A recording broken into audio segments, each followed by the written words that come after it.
Cette situation que traverse le CORED n'est rien d'autre qu'un abus de droit, abus d'autorité du ministère de la Communication.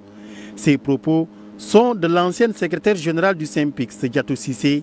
Selon elle, c'est la loi qui stipule que le CORED doit bénéficier de la subvention du fonds d'appui à la presse. Dans la formule que nous, on avait préconisée, on avait dit que 10% du fonds d'appui soit alloué au CORED, mais que le CORED, comme le fonds d'appui, devait faire l'objet d'audits réguliers de la part des services de contrôle de l'État pour garantir la transparence et une bonne utilisation des fonds.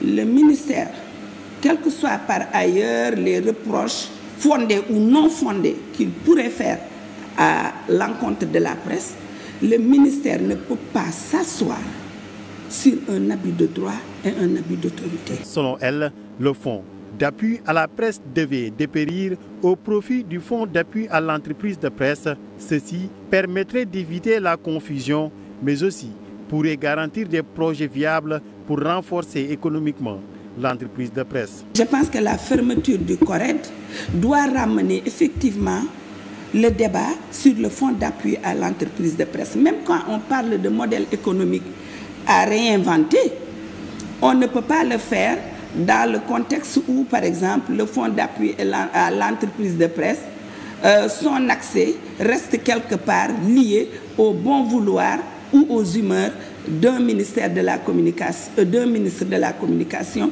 ou du ministère de la communication. Diatou Cissé d'ajouter que la vocation du ministère, c'est d'avoir une politique sectorielle claire en direction des médias qui préservent l'entreprise de presse. Il y a une politique délibérée de tuer tout ce qu'on a trouvé sur place pour en laisser émerger d'autres. Parce que qu'on le veuille ou pas, le gouvernement, l'État, a ses entreprises de presse, a ses hommes de presse, a ses femmes de presse. Le CORED a vu le jour le 23 mai 2009 en remplacement du Comité pour le respect de l'éthique et de la déontologie. Le CRED, il est chargé de veiller au respect de la charte des journalistes du Sénégal.